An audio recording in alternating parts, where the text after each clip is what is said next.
about the right. So anybody has any questions they wanted to ask about that first section that we dealt with? No. Background and history of the leadership studies and the models that they.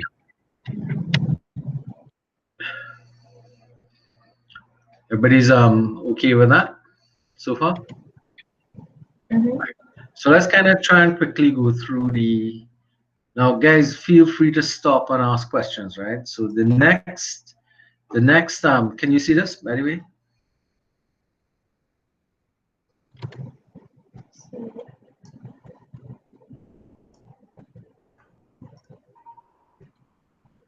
All right, can you see this now?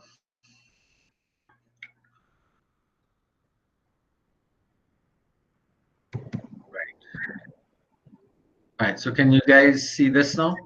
Yes, sir. Yes, sir. All right, so feel free to ask questions as they come up in your mind and that kind of stuff. So chapter 2, we were looking at the development of the processes that were involved with leadership and the theories that developed, and now we're going to be looking primarily at this chapter really focuses on the relational leadership model and the underpinnings of its development and its structure. So we're going to spend most of the time looking at that. And the first thing we have to remind ourselves is what the relational leadership is defined as. It's defined as leadership as a relational and ethical process of people together attempting to accomplish positive change. So any activity that you engage in, whether it's business oriented or whether it's in your classroom, whether it's in society at large, we are looking at people working together, utilizing ethical values and processes to accomplish some kind of positive change. Now, this brings the question to mind, a question about how many of you are involved in social groups, be it of a religious nature or community-based or school-based or whatever. How many people here are engaged in some kind of community work, for example? Is there anybody? Or has your life become so focused on your studies that the only thing is work and study or just studies alone? How many people are members of church groups? Nobody? That's interesting. Anybody? Well, it may not be current, but how about those of you who might have been involved with something in the past, recent past? Well, up until feeling recently, I was very involved with the open mosque. The mosque, yeah. Yeah. And what has happened then from then to now? Well, one was that I moved from where I was living before, so my actual interaction with that group has cut down. I still keep in touch, but not as often as things used to be. Right. And then that happens because life needs to changes, and then the focus changes as well because now you're probably focused on your job and your family, and you understand that even in your family you're in a relational situation with your family, trying to get something done, accomplish a positive life, basically about that. So it's not contextually the only thing that you deal with is in terms of those things there as well. So let's look at this model, but try to think about the groupings that you might have worked with in the past or where you're working now currently in organizations and the type of group activities that you're involved in at this point in time. So the relational leadership model focuses on 5 primary components, and this diagram actually brings it up quite nicely. It's about it deals with the purpose, a commitment towards a positive purpose that is inclusive of people and their diverse points of views, empowers the people that are involved, is ethical, and recognizes that all four of these elements are accomplished by adhering to a form of process orientation. So this is where you have the five elements that make up the model. The process holds everything together. The purpose intersects in all areas, and you have the inclusive aspect, the empowering aspect, and of course the ethical aspect, each one interrelated with each other throughout the whole thing. This is directly out of your textbook in terms of a diagrammatic approach to the relational leadership model. So it is really trying to describe this model as a connective five pieces that connect with each other, and is developing a sort of aspirational, as they describe it here, an aspirational model that proposes the developing of effective groups, highly healthy, ethical, effective groups, right? So let's look at the first thing, the purpose. Purpose is, if we think about it from organizational point of view, the purpose has to do with the vision and mission of the organization. And most organizations tend to be vision driven and not position driven. So leaders, when they get involved with organizations, they have to be clear on the vision that you're trying to get into, that you're trying to achieve. So how many of you all work in organizations and are aware of the vision and mission statements of the company? Are you aware of the vision and mission statement of Costa, for example? Now, you can actually research those things, but the idea is that in order for us to, as leaders, we should be guiding our activities based upon the vision that we have for an organization. So the purpose of your activity has to be clearly identified and defined, and that is a critical element of making sure that your organization is moving as well. So it starts to involve the individual. So the first process you have to start with is getting to know yourself. Thus the first chapter presentation is on knowing self, and the second is knowing others. And that process is related to the knowing, being, doing model that we talked about from before. So you have to be engaged in the process to know who you are and who the people you're working with, and then working with them to do something. So we're going to kind of link the knowing, being, doing into this process that we're talking about here. And you are going to spend a great deal of time involved in trying to understand yourself, that more than anything else. That's the actual first assessment that you're dealing with in terms of self-assessment. You're going to spend a great deal of time writing and reflecting upon who you are and where you are in the context of leadership potential. And then you're going to be writing elements of your movement forward, what you intend to do moving forward.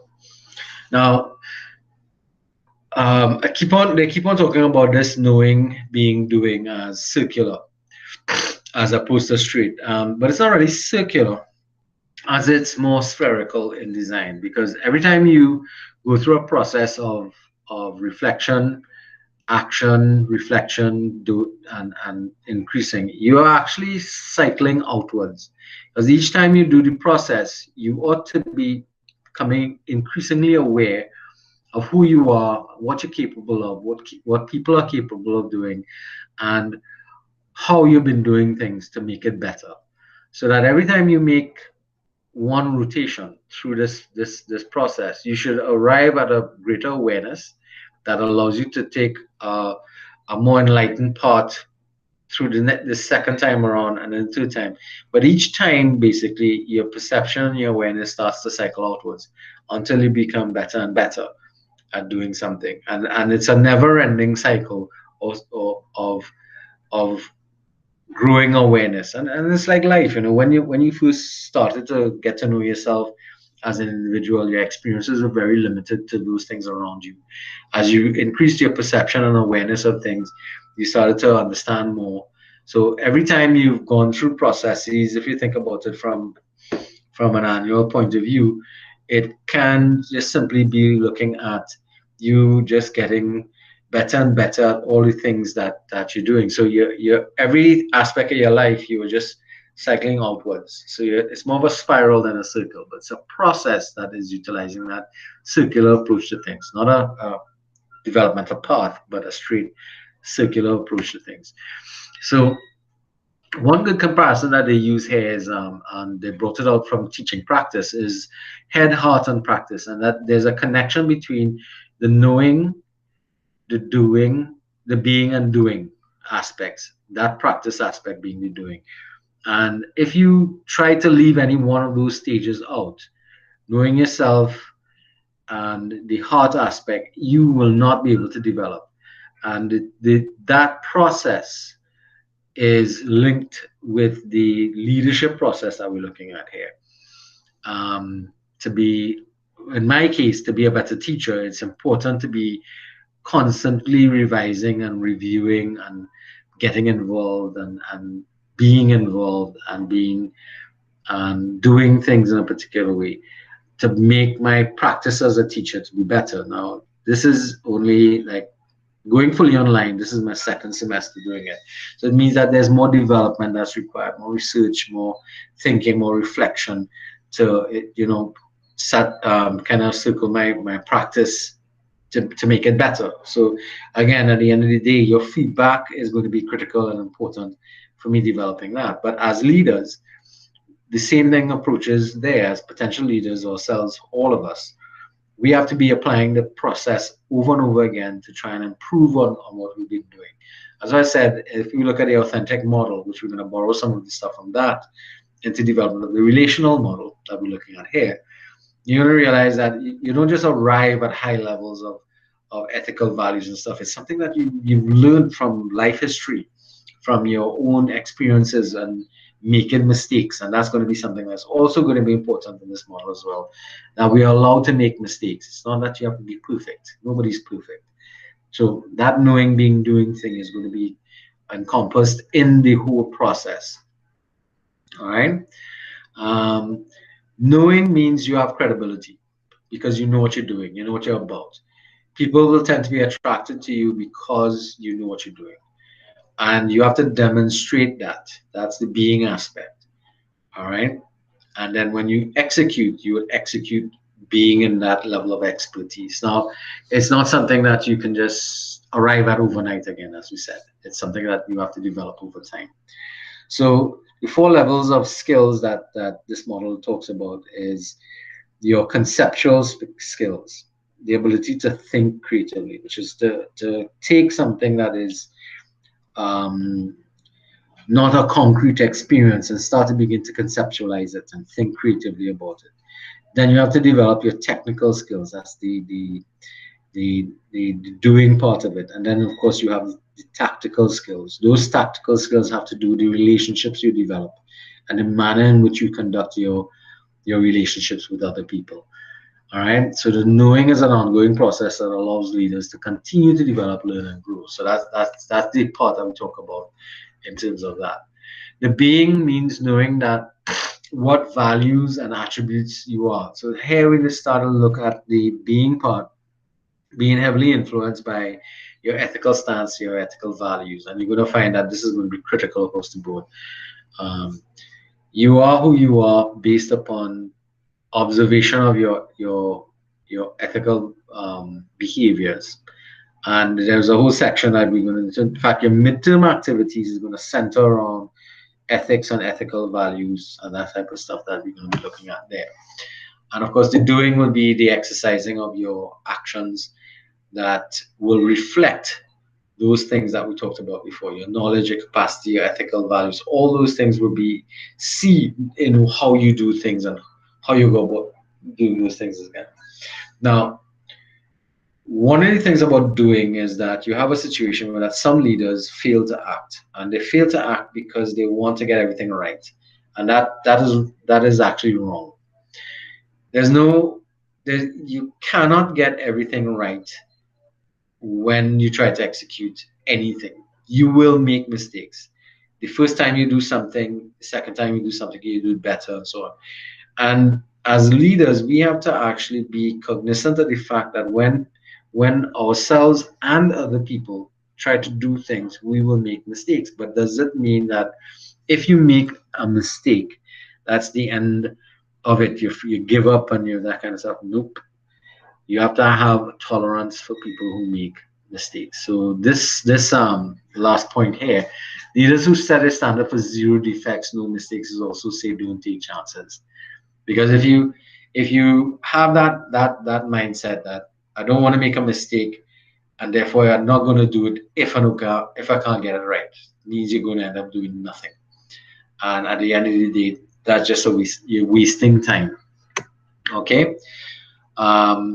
So knowing that in the doing process we are likely to make errors and make mistakes, then we need to set up a feedback system so that we can take the feedback from whichever method or technique that we chose to use to feedback into the process to go back, okay, I now know that if I do it this way, this is going to happen. So that reinforces the knowing cycle, and that knowing leads to a better being, and therefore the next time you do it better. That type of culture is important because you need to be able to allow for everybody who's participating in this model to grow. All right. So leaders promote learning in at least 3 ways: through their own learning, that's leading by example again, so you're going to see that coming up, helping others to learn, and by shaping and contributing to a culture that promotes learning. And that's critical. If you don't maintain a learning culture in your environments or in your groupings, then you're going to stifle this process, and this process will cause your organization to fail. If you don't encourage that type of stuff, or at least it will not be as effective as it can be as a learning organization. So the relational leadership is purposeful. Being purposeful means you have a commitment to a goal or activity that other people share with you, and that's a critical element. That's why I asked the question, how many of you all are aware of the goals and mission statements of vision mission statements of the companies or organizations that you work for? Because if we take it from that context, you ought to know what your company or organization is trying to do. And if they are aware, or you are aware of what they're doing, then, and you share that, that's the other element too. You have to kind of agree, not kind of agree, you have to buy into the whole position or purpose of your organization. So as a leader, if you can't convince others to join your organization and to move to get this thing done, then you're basically wasting time at the end of the day. So what are the goals and objectives of the organizations that you're dealing with? In church, for example, there has to be some sort of goal or purpose. So what is the function of this group or this activity? And if you are in groups and stuff like that, and there's no clearly defined purpose, maybe you can help the group or the organization help to define itself and look at its goals and vision and that kind of stuff. So you have to have a purpose. You have no purpose, and then you're just getting together to waste time.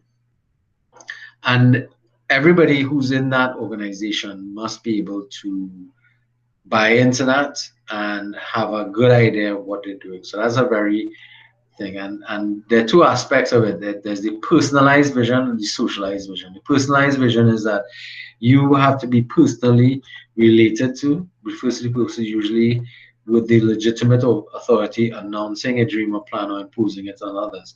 Participants seem to have little choice and must be adopt this vision, but that's not what we're looking for. We're looking at people to agree to want to be that.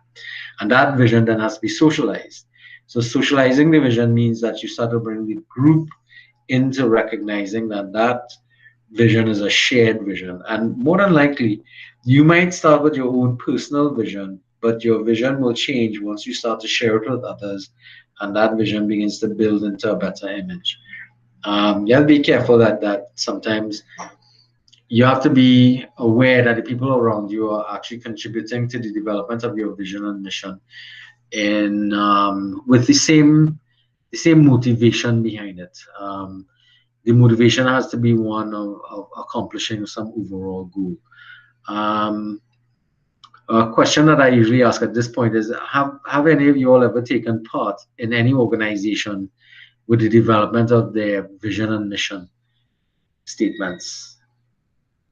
If you've ever done that exercise, you will find that it actually is quite an empowering exercise, because once you're complete with that process, there's a level of involvement that is developed among the staff or the people who are involved in that development that helps to engage people into being more involved overall in the organization.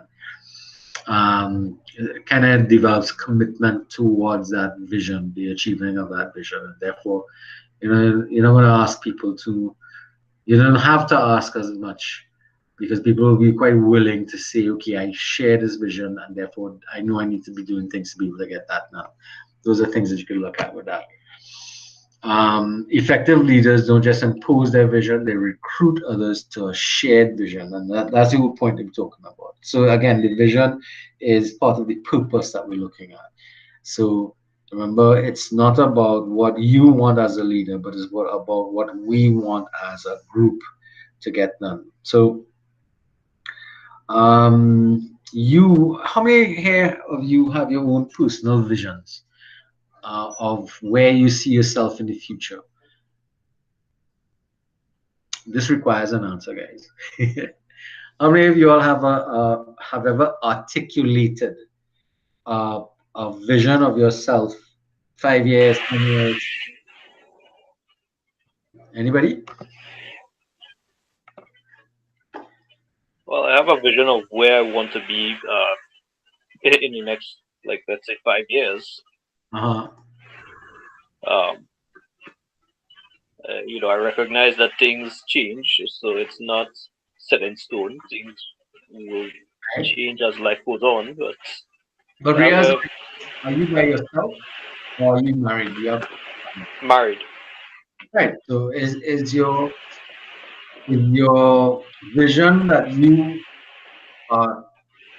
haven't written it down, have you? You're not articulating that, but you're coming in your mind. Have you shared that with other people in your family? Yeah. My wife and I are very much on the same page in terms of where we see ourselves in the next few years. Right. And of course, over time, it changes as circumstances change. They develop. Yeah. All right. Anybody else willing to add to that in terms of where you are? Seeing a lot of, so nobody else is willing to share. I wonder, Riaz, is just me and you here, apparently. Can you see, Riaz? Can you see this? If I leave it like this, well, I have to use my phone for this, so I'm not seeing it too clearly. All right, let me make it bigger, because a lot of people might be doing that. All right, thanks. Relational leadership is purposeful. Yeah. So this was the last slide I was looking at before I asked the question of people having their own personal visions and mission. And so far, you're the only one who has kind of responded. Other people sort of like lying backwards there. I'm wondering if they're actually here, or if we're just speaking to ourselves. All right. So again, just continuing the whole thing here, that you want a vision that people could latch on to, and just taking your situation as if there was no agreement between yourself and your wife, then you would be at odds to try and get it done. Um, and it doesn't have to be elaborate stuff. It can be very simple stuff that you're trying to get done that gets vision and mission involved. But it really does require that you do pay attention to the details and making sure that people agree. Now, it becomes more critical when you're dealing with more people. More people, the more challenging it becomes. Right? Whereas you might need to mute off your end a little Yeah. bit. And Yeah. Yeah. a lot of background noise there. All right. So again, this whole section here talks about the reason why vision and mission has to be something that is sold. If you don't sell it to the individuals who are concerned, then it's going to be problematic for you to get people to hold to the purpose that you have, and that purpose generally has to come not only from one individual, but it has to come from the group, and because that purpose has to hold you together to be able to organize and move forward. And as an organization becomes older, it becomes important to revisit this. It may not actually change the vision, but the vision should evolve over time. And every time that it happens and new people join it, that vision has to be, repurposed with them. You have to make sure that the new people coming in are cultured into the into that, so that you can manage that positive change that you're trying to make. And you have to make sure that people agree with your point of view. It's one of the reasons why when you're hiring people in organizations, you go through an interview process. What you're trying to do during the interview process is whether or not the individual that you're coming has the knowledge and awareness of the skills that they have or they claim they have, and whether or not that combination of knowledge, awareness, and capacity matches the objectives and goals of an organization. Now, if you have people who don't quite fit in, doesn't mean you just throw them to the side. No, you don't have to, because what you can do is to engage in an activity to be able to pull them in to that change that you're looking for. So um, that's one of the things that has to go on in most organizations on a regular basis, to be able to touch back with why we're doing what we're doing, and making sure that what we're doing is not hurting people, or we have made adjustments to cope with the changes in the environment that's taking place as well. So working for positive changes is the caption here, but overall that's what we've been looking at here.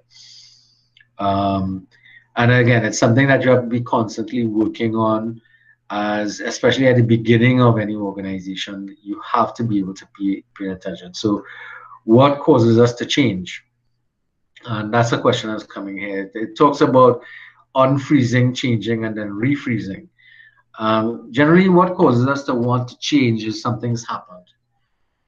So there must be some sort of trigger event, as they describe it here, that causes whatever has been going on to be unlocked and say, this is not working right. We need to change. What this model actually is telling you to do is that actually, when you come into a situation where you've had a trigger event, something went wrong, like let's take for example the COVID-19 thing and school, the way in which the college operates. That's a trigger event because it unfroze our approach to class and how delivery was made and how the college operates. And now that we've engaged in change, we've unfroze, made a change. Do we freeze it this back into this format now? And this model tells us no, you don't freeze it. You actually try and leave it. The idea is basically the word that they used was to make it remain as slush. Why? Because you want to remain in a flexible situation so that if more changes occur, we can still be in a malleable position. Now there's a reason why organizations tend to lock things in. They lock processes in place because you need to be rather careful if you're trying to repeat an activity over and over again and maintain a high level of success and a high level of quality. If you do, it's sort of like to use a mechanical thing here. This might be outside the realm. If you have a vehicle that's operating and you leave a bolt slack, it means that as the vehicle is working, the way in which it operates, because of the slack bolt, will cause the performance of the vehicle to vary, especially in terms of its efficiency. So the correct way in which it's supposed to be done is supposed to put things back in place and lock them down so that they operate in one standard way. And we're saying, yes, that is the same kind of technique you want to look at with an organization. Set up your methodology, set up your practices, and lock it into place so that you'll have the ability to repeat activities and get same output or similar output. All right. But the problem with that is that, okay, do you really want to stagnate at one level of output or one level of quality? Or should you be looking at having a situation that when you come back around again, you can improve the quality? So if you're looking at improving quality, then you can't refreeze things. You have to leave it relatively flexible to allow for adjustments to be made to make it better. And as we're going to go down into this model a little more, you'll see that that process of reflecting on past activities, making changes is going to be critical to this model as well. So while we're working for change, we don't want to force ourselves to become inflexible. That's what the model is trying to tell us there. And we're still ascribing to or subscribing to the classical change model from Lewis, or Luen, sorry. You even know, I can never pronounce that properly. But what we require, and we still encourage and caution that it should be viewed as less rigid, and that's the point we're trying to make here. We need to be set up to maintain quality, but we also have to be flexible enough to be able to adjust when changes occur again, because we don't know what's going to happen with the COVID-19 situation, and whether or not something else comes up that we are unaware of. Or something worse comes up. We don't know because nobody can really tell what's happening, and we have to be prepared to deal with the changes that come, regardless of where we are at this point in time. How many of you all here have been affected in terms of being able to, or being forced to have to work from home, for example, as opposed to have to go to a place of work? Even when you go out to work, you have a lot of different procedures now that are put in place for you to be safe in the work environment. How many of you all are adjusting to that? And do you see that as positive or negative? How do you feel about the mask wearing, for example?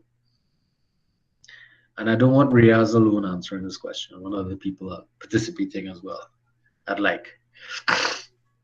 Anybody? So I've never washed my hands as much as I did during this lockdown.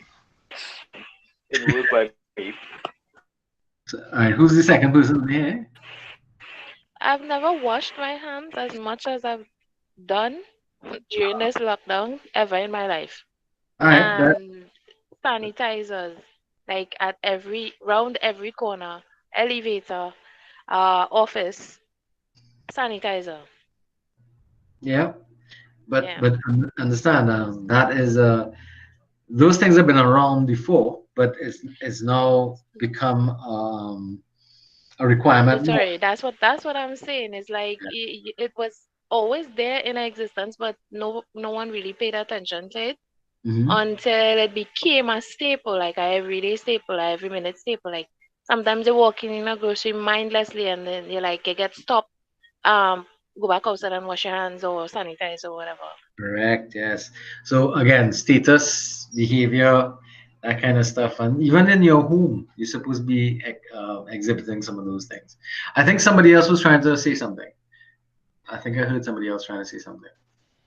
Yeah, I was saying in terms of in terms of what I do, because I'm a radio presenter, I would actually have gigs in other countries and stuff like that. So with respect to traveling, where the borders are closed, all of that is actually on a hold right now. So and there's no way for you to do to broadcast via. The interaction is not the same. Can Of never be the course, same. it won't be. I honestly, Yeah. I don't like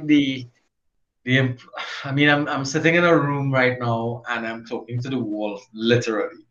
But at the end of the day, if we don't make those changes, then we're going to get ourselves caught up in hoping and waiting for things to return to normal. But what is going to be normal? You understand? So Yeah. those are things that the whole positive change being less rigid in terms of the change model. We understand that maybe you need to be a little more flexible in terms of how you're designing what you're doing. Yeah, in terms of being you said a DJ, right? Yeah, correct. Yeah, right, okay. So I mean, I've been seeing people doing a lot of online DJing on Facebook. I don't know if there's a um, I mean, I know it's difficult because you don't have that reaction to be dealing with, but until Yeah. that can be done, you know you have to treat with it from that point of view. So again, you remember you're not doing it in isolation. You're doing it because of an existing condition. So rather than put people in risk, things to look at. So again, ethical thinking on that as well too. All right. Thanks for contributing both. Well, I don't know who you are. You'd have to identify yourself because I can't see the names when I have the presentation thing up. All right. Get a split screen on for this. All right. So the thing about this whole problem though is that it is time consuming. But to me, I think what the model is trying to say is that although it takes time to do these things, you really need to do them and do it well so that it actually pays dividends in the future, because it might be time consuming up front, but on the back end, further down the process, it's probably going to pay you more dividends than if you just rush through the process of trying to do the sharing of purpose and vision and mission development and stuff like that. Okay, because that pays dividends down the road, because it's much easier for you to refine your process if you paid attention to the process up front. Okay. Most of you would have joined new organizations when you join a new job, but did the organization take time to inculcate you in their vision, mission, and moving forward? And that's an important part that a lot of organizations lapse on. Yes, somebody wants to contribute. Absolutely They not. didn't? As most government ministers, no, they did not. Absolutely not. I was thrown into the pond and told, listen, learn to swim. Well, as they do in most baptism ministries. by fire, but and that's a weakness not only in private public sector, private sector does the same nonsense too. In fact, they may view it as being, hey, read that and go your way kind of thing. Nobody really kind of reaches out and says to you, hey, this is what we try to do. You kind of learn it incidentally along the way as you start to interact with the other workers, but it's not something that should really be left to the informal system to think. There should be a formal part of bringing people into an organization that way it could kind of control, because what happens is that there may be a vision and mission that exists from a formal setting in an organization, but the culture of the organization may change that vision and mission, and you may not like the change that it has actually gotten to, because it may be it may have morphed into something that other employees or other people in the organization may see it as being a bit cynical about what's going on. I mean, I remember experiencing some of that working at Costat when we did our vision mission drive. and I know that some elements of the population didn't quite like what they saw, and they would make these private jokes, and eventually the culture started to reflect certain types of activities in relation to it. I don't know, some of you all might be aware that when we started in 2010, we introduced 2009 actually, we introduced our bachelor's degree programs. And at that time, we actually went through a kind of we took the vision and mission statement, and we created a tagline. How many of you all recognize that tagline, the transforming tagline? You all familiar with that one for the college? Transforming the nation one student at a time. You all know that sounds familiar. Transforming lives, transforming. Anybody? Yes, sir. Yeah, that actually came up around 2010. The original vision and mission of the college was actually developed in about 1999 or so. But by 2000, it became part of the organizational milieu, so to speak. But it obviously changed over time, and that transitional or transformational element was um, was added later on by a different president. And as leaders in organizations change, you're going to find that there is going to be adjustments to the vision over time, and there's an important need to maintain some degree of continuity in the development of your vision, because if you can't make the connection further back, then you're going to have problems looking forward in terms of trying to get that vision to hold some sort of cohesiveness throughout the organization's existence. This is especially true for organizations that are very old. We're coming up on the 21 years now for COSTAT, and that's pretty young when it comes to an organization such as a university or a school. A lot of schools like UE and stuff, they've been around for a very, very long time. But it doesn't mean that you stay stagnated in one particular view or vision of what you've been doing. All right, so let's move forward here again. Now, the relational leadership model, the second element of it speaks to the inclusive nature of it. And it's really critical. This part is inclusiveness, meaning that you have to engage everybody that comes into your circle or is influenced or comes into, because everybody's approach or vision of different things is going to impact upon how your organization operates. Now, engagement is a difficult thing. Being inclusive is not as easy as it sounds, because we come to this world with so many things that we define ourselves as being different. And it's difficult to actually remove our own personal discriminatory references or frame of references, that we have problems truly accepting the point of view of other people, other situations, or other forms of thinking. And that you have to be careful as a leader that you don't create an environment in which you are excluding people or valuing people differently. So being inclusive is a very important element of the relational leadership process or model. So it's not just about the individual and what they look like, but it's a lot more about how they think and why they think about what they're doing. So you see that inclusiveness means understanding how different groups of individuals approach issues from a different set of perspectives or frames, maintaining the attitude that respecting differences and valuing the equity of their involvement. Now that's easy to do when you're in similarity areas where you have people who think similarly and they kind of come together and you kind of get what is called group think, because everybody's in one group, they think alike.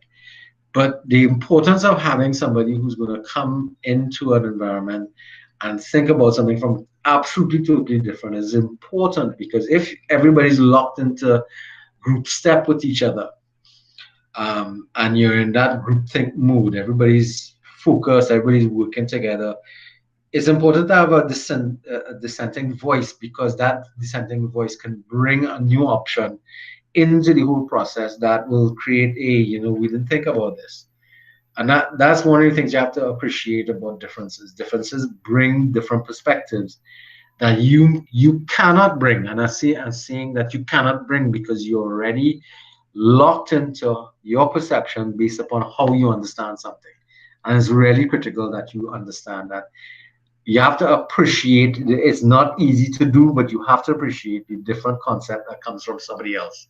You don't understand it and you reject it simply because it is different, then you're going to you're going to limit the ability of your organization to really not only encompass more people or gather more frame of reference or perception into your understanding of things, but you're also going to limit what you can do because you've limited who influences it.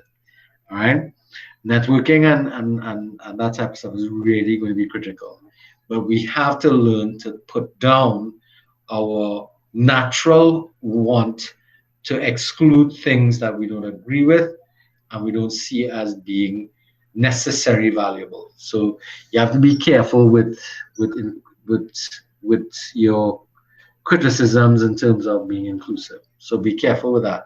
It's difficult. The whole long section on being inclusive, its benefits, the skills you require. Listening is critical, and listening with empathy is hard. It's not easy.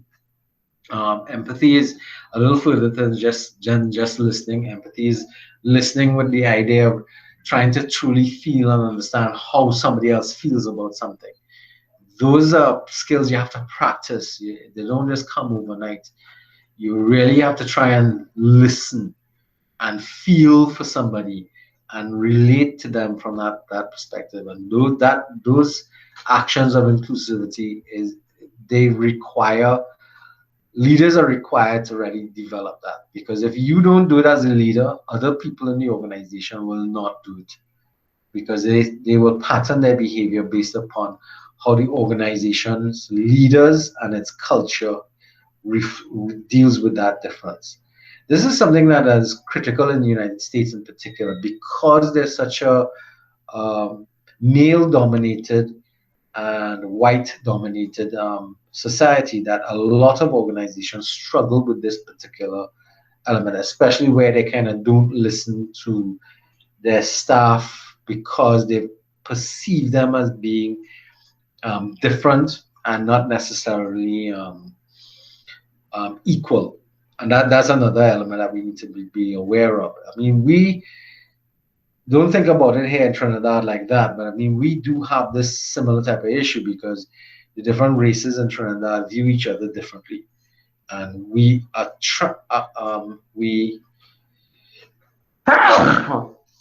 sorry, we ascribe certain characteristics to people based upon their ethnic background or their religious background, and make some bad assumptions that we have to confront in this class. I have to let you know that first and foremost, because if you don't know that you have a bias, then you're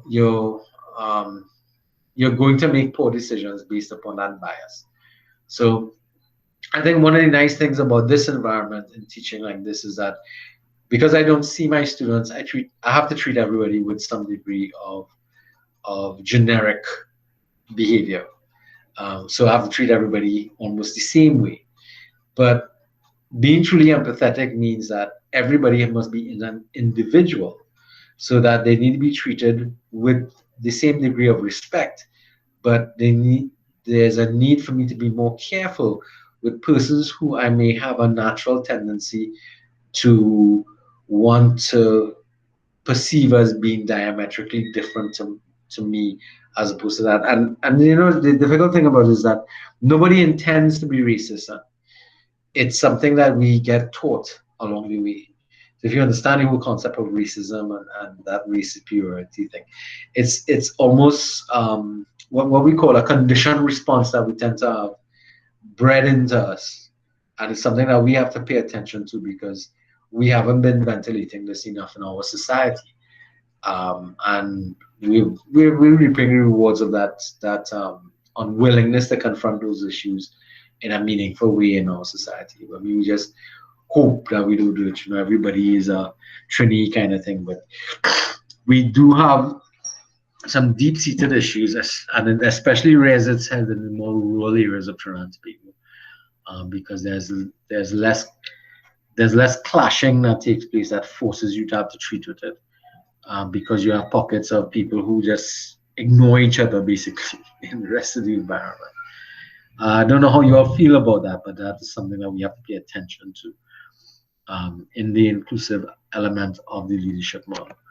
Because yes, you can create your organization and exclude people, but I mean, how poor would your organization be if you do that? Consider that. All right. So the whole concept of inclusiveness, is well developed in this model, and I recommend that you go through these slides and look at the elements that they talk about here in terms of developing your skills for inclusive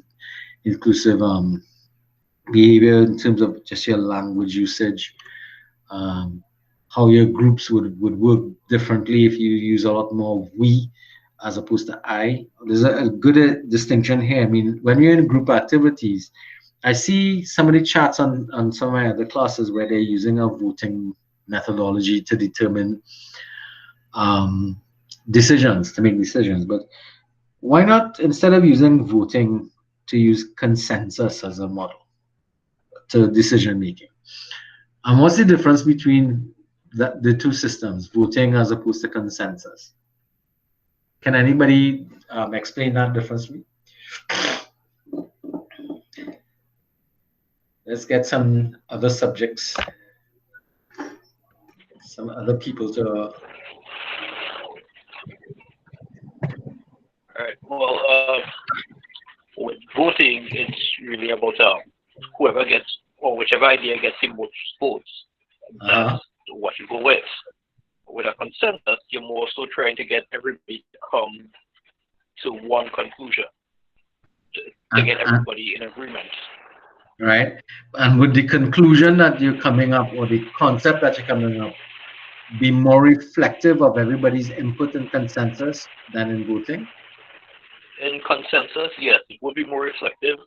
Usually there's a lot of compromise that goes in with it. Correct. In order to come to a consensus. Would you want to say that consensus is a higher level of agreement than voting?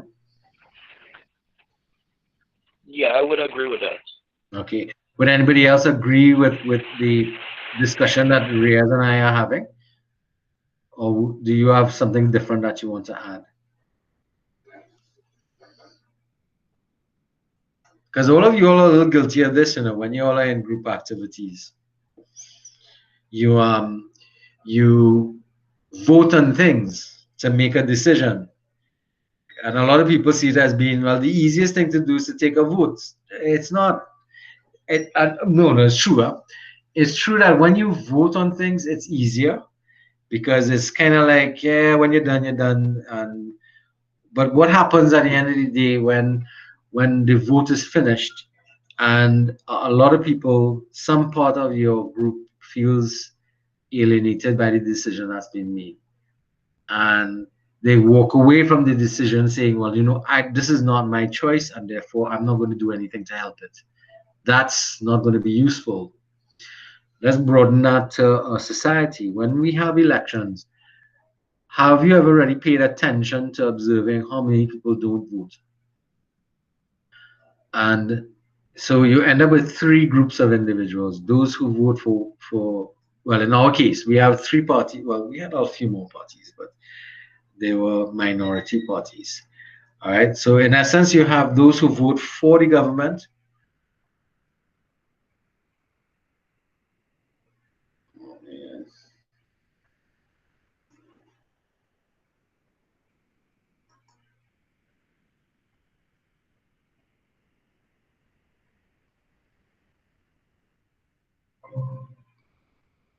All right.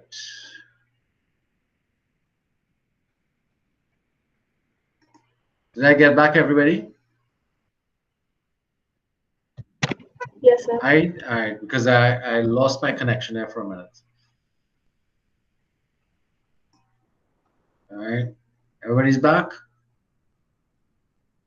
Yes, sir. All right. Yes, sir.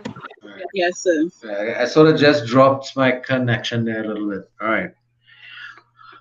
Right. So I was saying, you have those three groupings: those who voted for the government, those who did not vote for the government, and those who didn't vote at all. So you have those three elements of society. And in a lot of our elections, the people who don't vote is the largest group.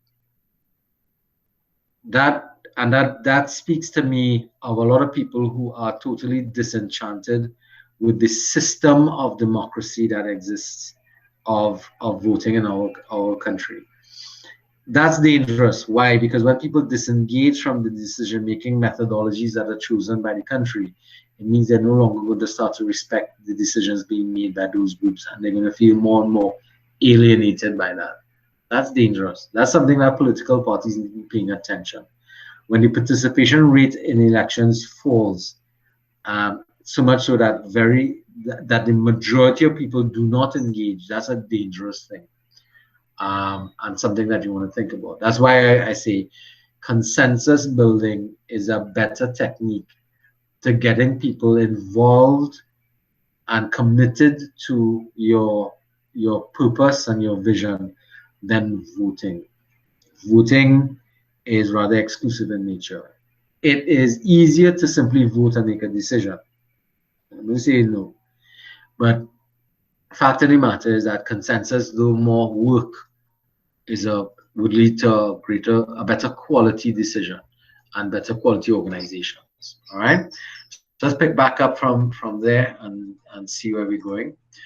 Right. So we talked about consensus, and all of this is part of the inclusiveness aspect of the model.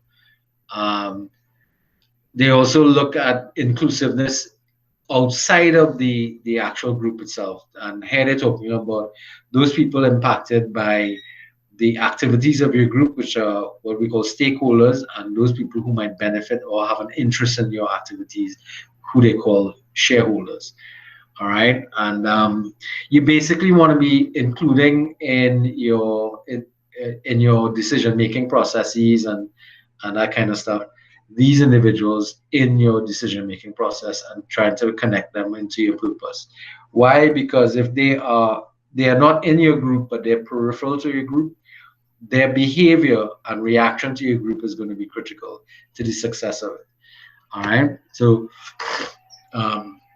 trying to encompass as much of their views and opinions will have to inform on probably creating a better type of environment for you to connect with. All right. So both stakeholders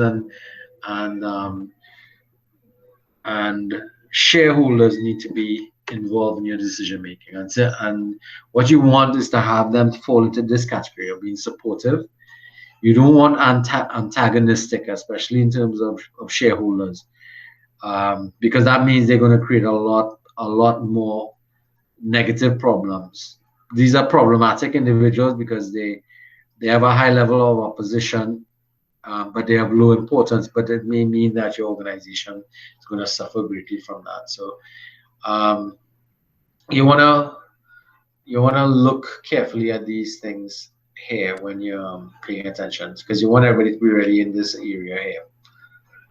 Low priority, low support, that kind of stuff. So pay attention to these things when you're doing inclusive studies. All right. So the other aspect of the leadership model, the other element was the empowering element.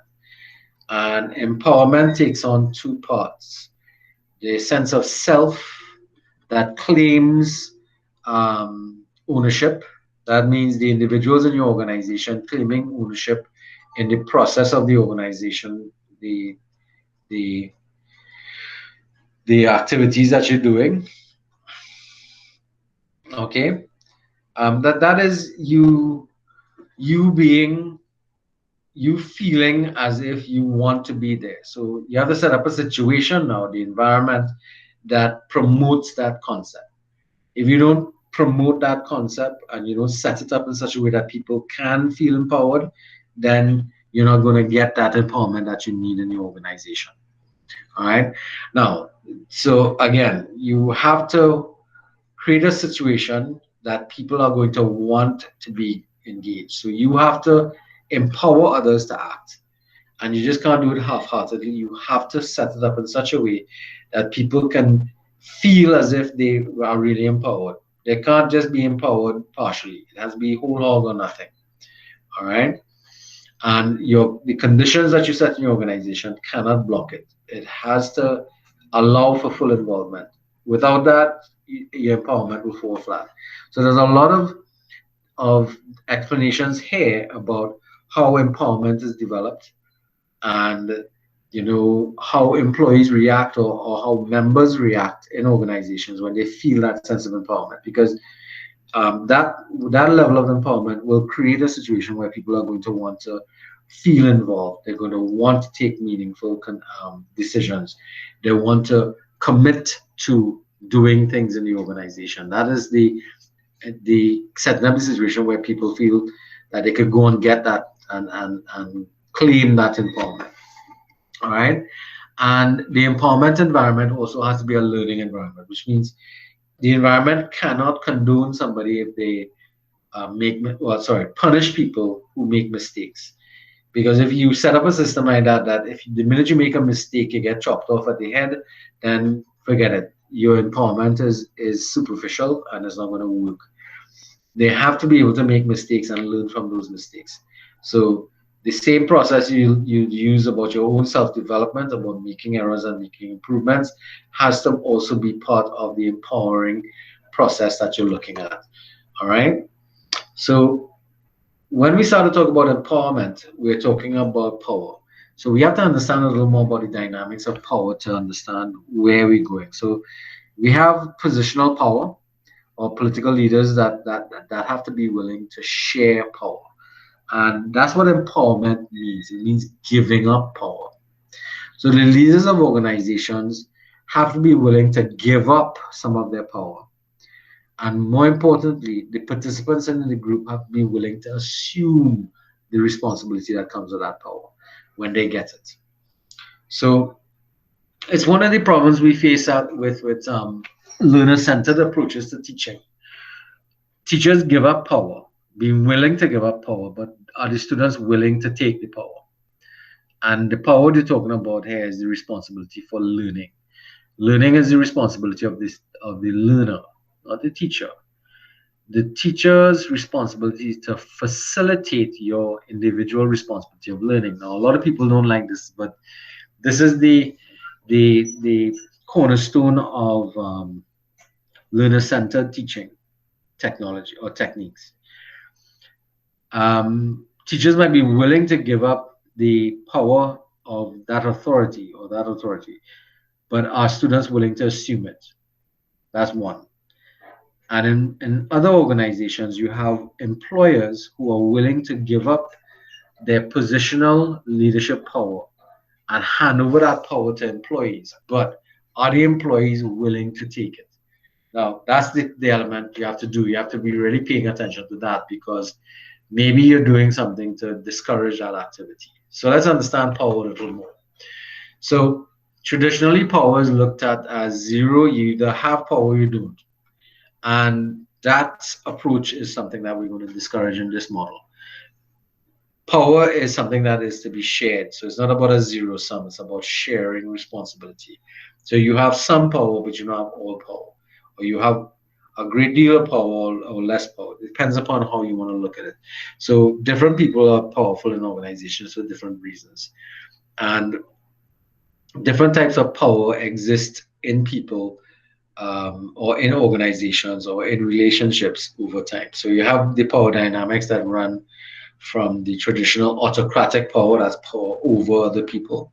Then you have power with people, so you have groups and colleagues working together within collaborative. So as a group, you have a power, or type of power, and then you have power alongside, which is, for example, all the managers in an organization form a group of managers that are managerial or have managerial power. So they're collegial. So they're all at a similar level in an organization, whereas a group might have people who are collaborating from different levels within an organization, but they have collaborative power over other people with relation to whatever the activities are going on in that group. So for example, the small groups that you all have doing the chapter presentations will have collaborative power over everybody else.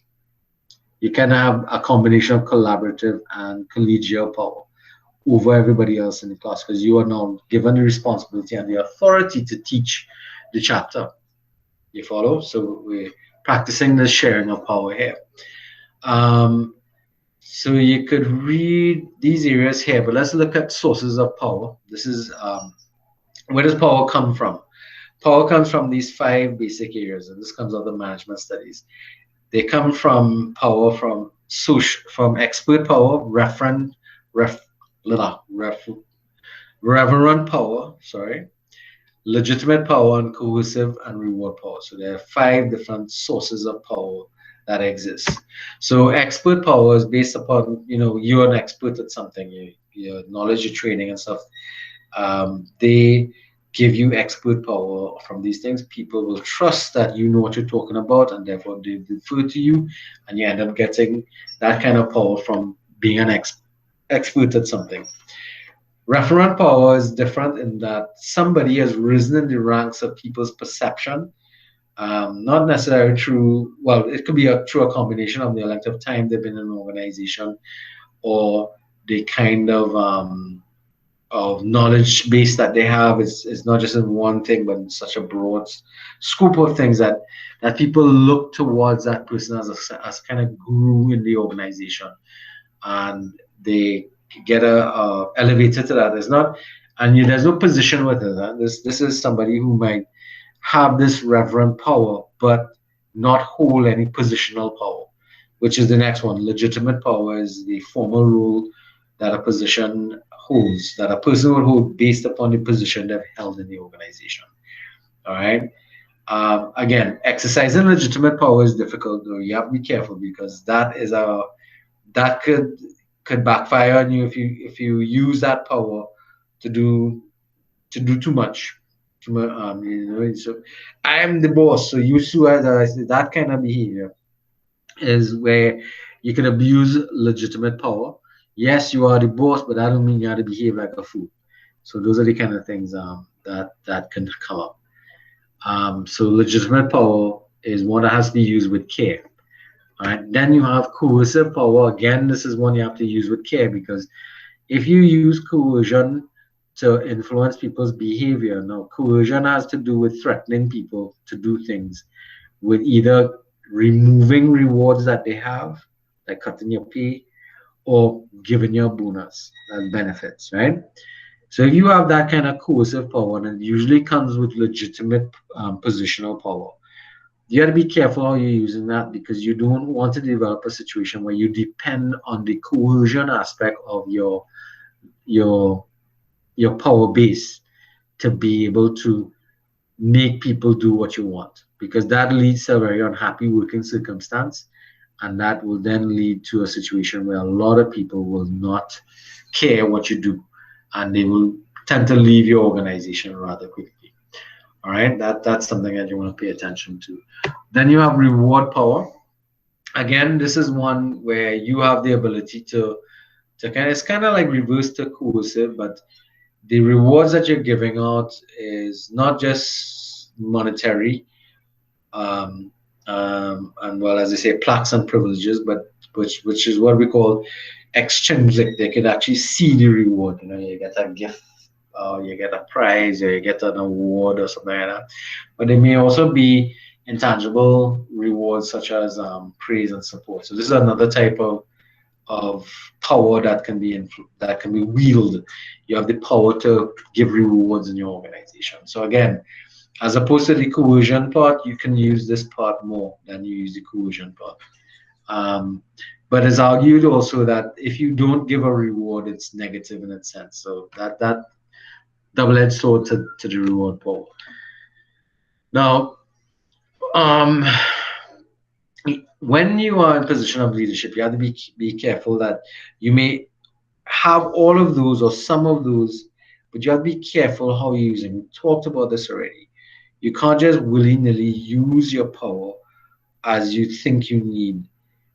Thing. And you also have to be aware that your power can be utilized without you even knowing about it. Like some people are so afraid of their leaders that they prefer not to say anything, and that has to do with fear based upon disapproval. Because an employee might come up to you and say something kind of funny or stupid, and they kind of watch them like, oh, you stupid.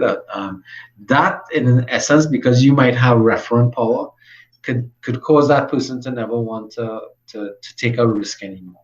So you have to be careful with how you're using, because what might appear trivial to you, it happens a lot in classrooms actually, where teachers might ridicule a student who's asking a question, and they make a very flippant response to it, and because that teacher doesn't understand that they may have referent power because they have the status of teacher, and that's something that culturally happens. In certain cultures, teachers are held as high in esteem as parents and leaders, teacher, guru, that kind of stuff.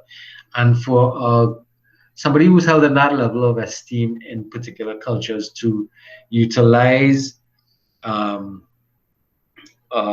just flippantly respond to somebody in relation to them, that could be dangerous. So you have to be careful how you use your power, and you have to be careful that there's a lot of power that you may have that other people may give to you, and that's another aspect too. In some cases, we give power that we give our power away without actually realizing it. All right, and that's because. Like for example, we do it when we do not trust our own opinion, or if it contradicts with that of an expert or somebody who has expert power. So we say, okay, well, this person had to be an expert, so I must be talking rubbish. So let me hush up. But really and truly, what you have to say has relevance and importance, and is probably even more correct.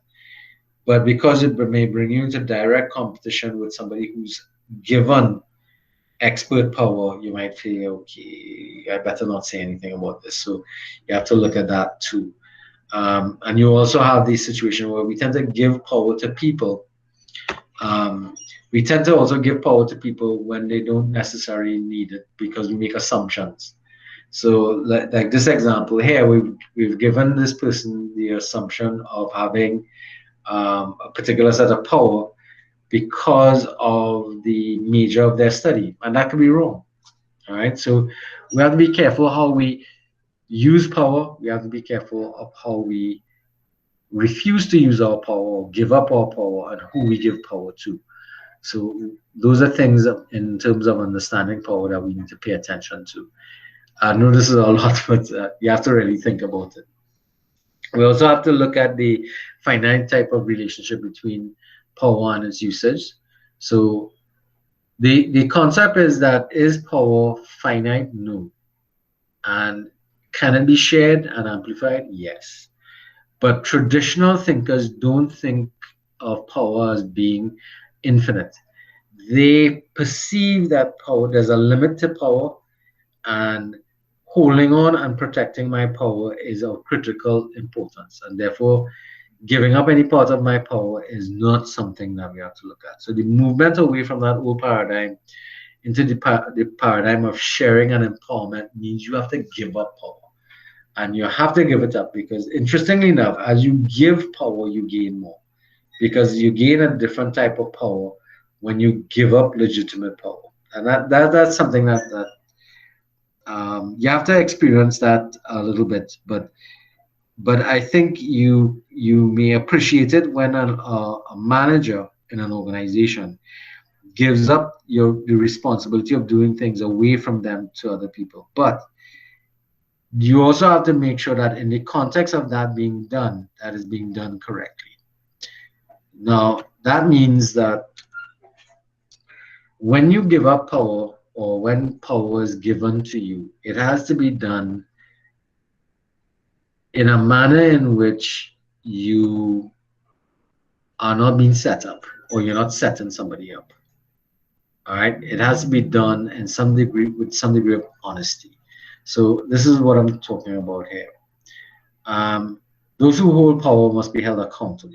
Leaders are in better positions when they hold themselves accountable first before waiting for others. So that speaks to about those with power. They have to be accountable, and they can't wait for other people to bring them to account. They should really bring themselves to account up front. That shows a better understanding of how power works. That's sort of like anyway, we'll come to that in a bit. We already talked about the hoarding of power. But what I wanted to talk about is if you're trying to empower somebody, you have to do it in an open-handed manner. You can't give somebody power and then basically kind of set them up for failure. So you have to give them the power and make sure that you have put all the tools in place for it, for that person to be successful. Because when you do that, then everybody succeeds, the organization and everybody. That's something that a lot of traditional leaders tend to do. They would give you, yeah, you want to try it, you want to do what I do, hey, you do it. And then when they do it that way, you set them up to fail. Because you don't give them all the insight and information and knowledge that they really need to be able to do those things. And as a result of that, you're still kind of holding your power. And that resistance to try and share your power and share your power base leads to disaster across the board, because it means that element person would fail. And when that person fails, if you start to ridicule them or punish them for that failure, then that makes it more difficult for the organization, and it starts to show you as a particularly a different type of individual. So another aspect of empowerment is self-empowerment, and that is being given the opportunity and taking the opportunity to empower yourself. Now there are methods for empowering yourself, which is taking opportunities to educate yourself, taking opportunities to lead, taking opportunities to structure yourself in such a way to be able to deal and provide yourself with the processes to be able to do it. And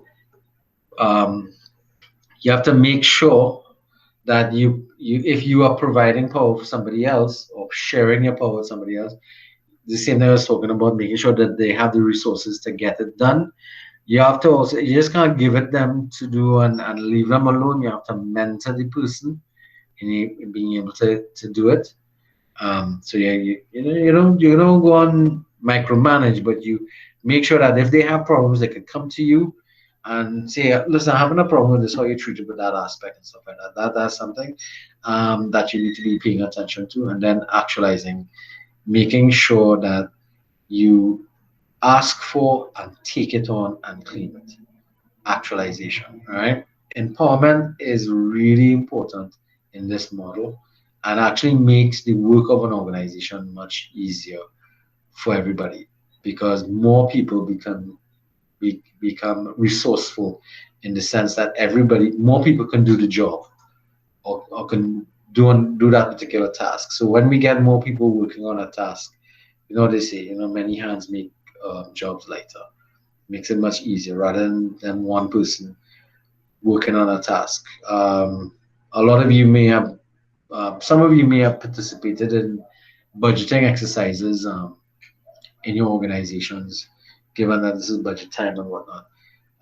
And if it just falls on one or two people, then it becomes a tedious problem. But if you start to empower individuals in your organization to make valid contributions to the development of your budget, then it becomes a much easier process. But you have to make sure that when you give out those responsibilities and you give that power out, you don't just do it, you give them training and resources and the ability to find solutions to get things done. So you have to be aware of the fact that sharing power has responsibility on both sides. The person who's giving the power and the person who's receiving the power, there are things that have to be done. And that's why some people don't like empowerment because empowerment needs more work. All right. Another element of empowerment is mattering and marginality. Mattering seems to me is just that when you empower somebody, mattering means that it matters to them. You have to make it such a, or set up your circumstances in such a way that the person feels as if what they do matters.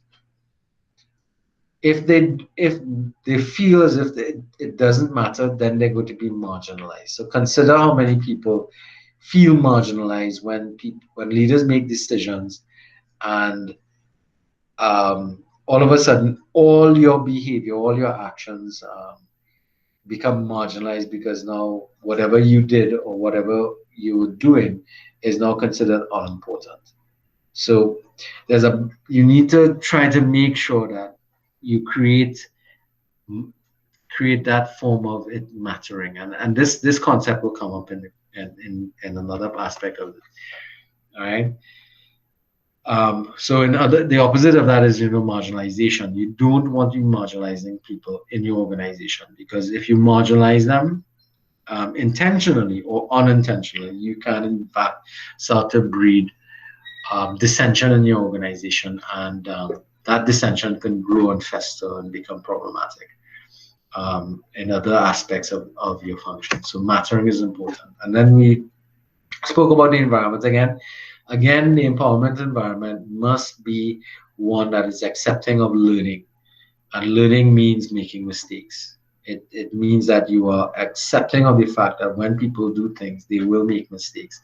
So those are things you want to pay attention to. All right. So this whole section talks about the empowering environment and how organizations go about trying to set up a situation where if you make mistakes, you don't go and punish people and offer their heads or fire them and that kind of stuff. So that's an important thing that you want to be paying attention to across the board. So there's a lot of development and discussion with techniques that you could utilize with the development of empowering environments. So you see a lot of guidelines here. Now we come to the section where leadership is ethical. And ethical, this is one that's going to kind of sit across the board. It emphasizes that ethical and leadership, moral leadership, is cornerstone of the relational leadership model. The text goes about by starting to define what is ethics, and trying to get people to understand, when we say ethics, what do we mean? We have an entire chapter on this that a group is going to present. So we're going to spend a lot of time on this, because we're going to be doing a lot of activities based on ethics and moral development. And your midterm activities is going to be based upon ethics and ethical development and ethical decision making. So it's important for you to kind of go through and understand what it means. So the text kind of started from the genesis of the word, of what it is, and tried to define what ethics and ethical behavior is, what are ethical standards, and how do people arrive at ethical standards. And they started to talk about the exactly defining what it is, rules that govern behavior and stuff like that. But where do these things come from? And the ethical principles that we follow in today's environment generally are taught to come from religious and spiritual upbringing and personal belief systems that we've developed over time. So obviously our moral values and our ethical values are something that comes with us, that we develop over time based upon what we see happening around us. And our society helps to govern that by trying to define what is right and what is wrong, what is good and what is evil. So this situation is not so black and white, although it has black and white statements of good or evil. There's lots of things in between, and this is where you come into this gray area of what we will deal with as moral dilemmas, where there's no clearly right or wrong or good or evil aspect to a situation. We're not going to treat that here, but understand that the relational leadership model is going to be heavily dependent upon ethical and moral development. This is especially important when you think about the ethical values that seem to be displayed by our leaders of late, and going back to as far back as 2010 and before that, we far too often we see leaders who say one thing, do something else, and then we find them to be, lying to us and cheating and that kind of stuff, and it annoys the life out of you, because the thing about it is that we seem to be very forgiving of leaders like that. We don't hold them up to to account, and especially in Trinidad, we have a lot of leaders in our environment that flout the fact that they're being unethical, and it hurts me that we have that kind of situation taking place here too often. It worries me in terms of the nature of the quality of the leadership that we have. All right, so the philosophy of the relational leadership is going to be values driven. So the philosophy of leadership is values driven. So it means that the ethics of individuals is the values that they have. And there's always been this argument about whether or not leadership should be values driven or should leadership drive values. And I think it's a two-way street. Should your leadership is going to be shaped by the values that you have. So that's why we say it's value driven. But the way in which you conduct your leadership and leadership exercises might also or should also influence the values that we as participants in that group develop. Okay, so it's a circular process. The values that you have and you practice while engaging in activities in groups, trying to achieve positive change in society, will eventually have a reverse impact where it too will start to drive values. But I don't think it can start from one point and then get to the next. It's sort of like a spiral that you're going to hit again, and that the values you bring to your organization will eventually begin to influence the behavior of the organization. So it's going to cycle back and forth like that as well. So that's something that the model talks about as well, that they prefer that leadership is values driven. So you start from high ethical values, and those high ethical values drive further high ethical values in the system. And that to me makes better sense. And in fact, the way it's kind of thing. But again, it's a relational thing, because your values, when you come into an organization, will meet existing value systems in the organization. And either your values are going to exceed those of the organization, or the organization will have to bring you up to meet theirs. That is the kind of thing. All right, because values are freely chosen personal beliefs and the guiding principles in our lives with respect to the personal and social ends we desire, which is basically where we get our beliefs. That's why the discussion in the text is so detailed in this area in terms of the emergence of where values come from. You're going to have to spend some time going through this piece of the thing, because the ethical aspect of the leadership model is critical. All right, so I'm going to spend too much more time here, but to say to you that the ethical part of this model is critical, especially given the way in which our leaders have been behaving in history. You consider the kind of leaders that you would prefer to follow. Those who are, ethical in nature. I mean, it kind of brings to wonder, why do people support Trump? Trump does not, in any form or fashion, seem to exhibit any sort of high ethical moral values. I mean, it's very thing. So you kind of ask the question, well, why is a leader like that able to? And that simply means to me that I have he's reflecting things that some people want to hear, and they're just simply going along with it because they can get away with the behavior that they would like to think. So it's a really strange and a good case study to be looking at here. All right, so we're not talking about people being virtuous all the time. Obviously people are people, and they're going to make mistakes. So leading by example comes up from that. So, this is something that you all need to ask, what do you stand for? Where does your ethics sit? And the other part of the question is, what would you be willing to do to get what you want? That's an important question to ask, because you all have to face that by yourself. Um, Especially if you start to end up in situations where you're in leadership models, you're gonna have to pay attention to looking at that situation. All right. So then the model goes on to talk about when you start to get involved with leadership and leadership activities, you have to start the practice of modeling the way, leading by example. That's what they're talking about. It. So you as a leader leads others by what you do, and that's going to be critical. All right, so I know it's about 3 o'clock now, so I just kind of want to pull through this area a little quicker. We're almost finished here. This element of leading by example is something that makes sense.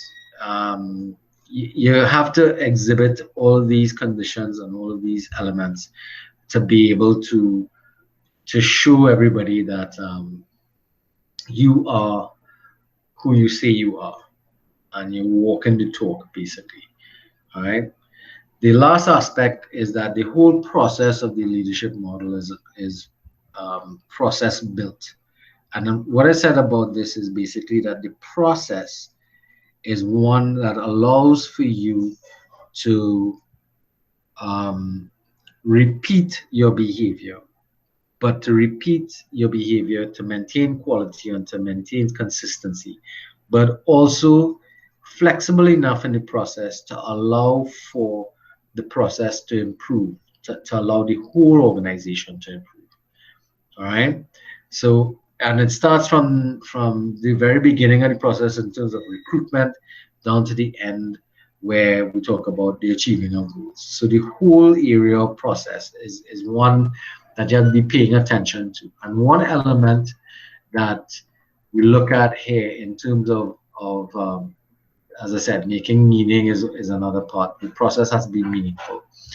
Is the area of reflection. You have, in order for a process to be effective, you have to spend time reflecting to see why things are working or why they're not working, and how do we improve it. Now, we tend to focus on why things don't work, but we should also be looking at why does it work. And when we look at things and say why it works, then we could repeat it and improve it. And that's an important part of it that we have to be looking at. Another part of the process is collaboration and cooperation. And there's a huge difference between the two, but understand that you can't be using competition or competitive systems in a situation that requires everybody working together. Competition is dangerous and tends to be more destructive in nature. So the last aspect of because again of the importance of collaboration and cooperation, we spent a lot of time looking at that aspect in helping to develop the thing. But the main aspect of this, we talked about this meaning making. Things have to matter to people both from idea and concept and emotionally. That's what they're saying here. If you look at this point here, meaning has both cognitive and emotional components. So the idea is that when you make something meaningful for people, the concept and idea must be meaningful, but it must also mean something to them. Hey, the heart aspect. We talked about the head, now we talk about the heart. And because once you get the head and the heart working, then the being part, the doing part works out in that particular way. You're going to act according to where your ideas are, where you feel about the thing. So there's a lot about emotional input and in the organization. So that making it meaningful is important. Organizations that emote that emotional response is going to be important, because it's a process that you get involved with, but the process that you get involved with, the organization that you get involved with, means something to people, not just because it's a great idea, but it means something because it represents a change you would like to see taking place in society. So that making meaning processes, you take the data, you create information from it. That information then forms part of your knowledge base, which leads to better understanding. That better understanding leads to wisdom because you've learned from what has taken place, and it goes back into the thoughts and action process, and then you start again.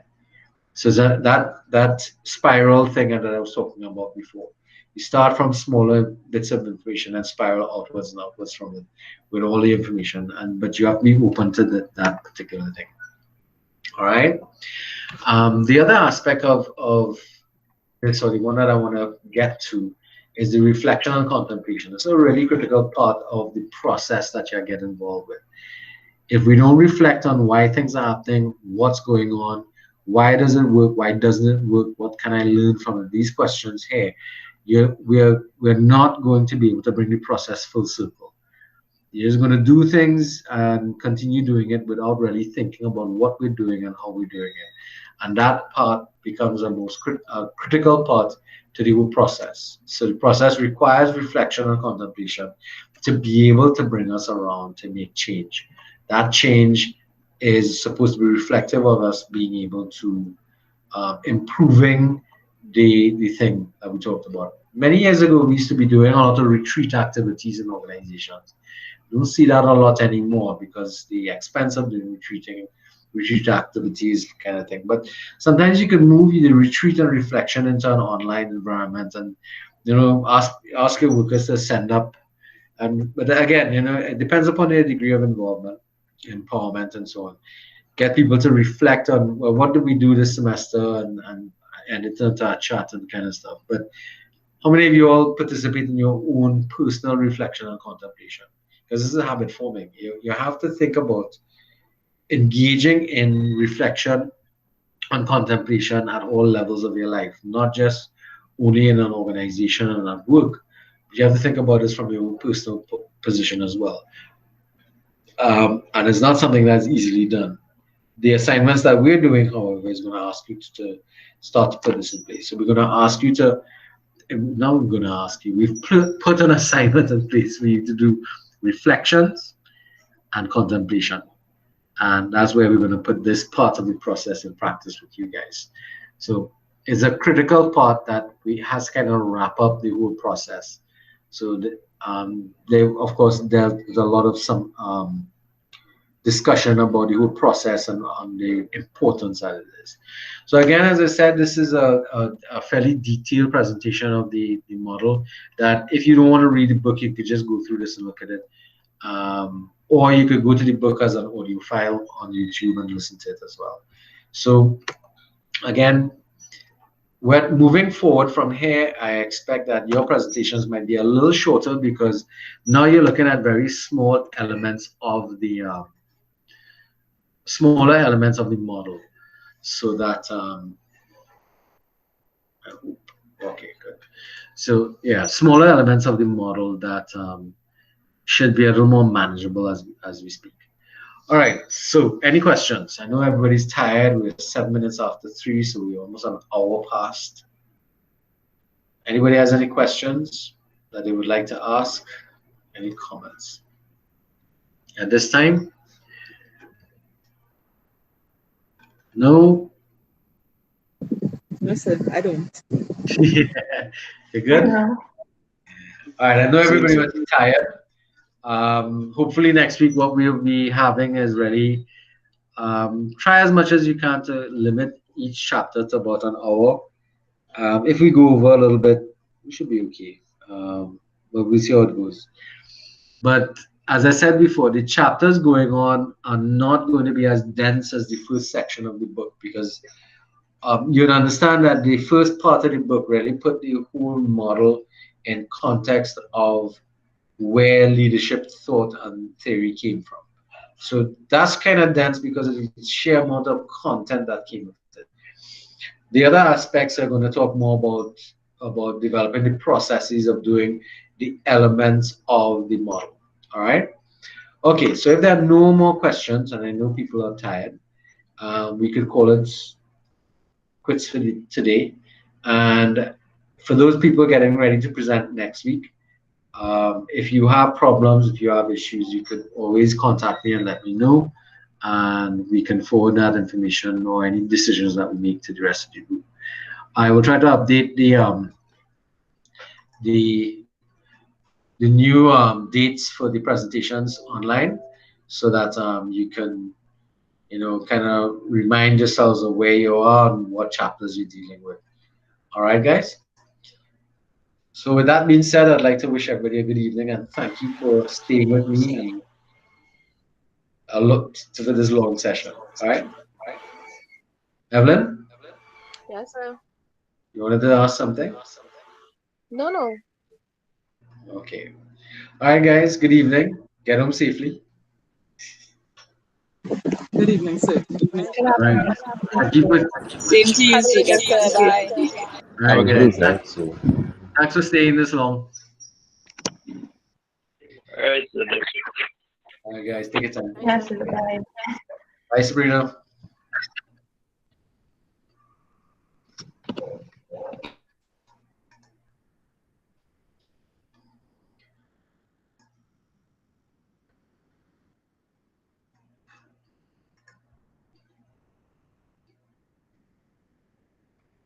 Miss Forbes, everything is okay?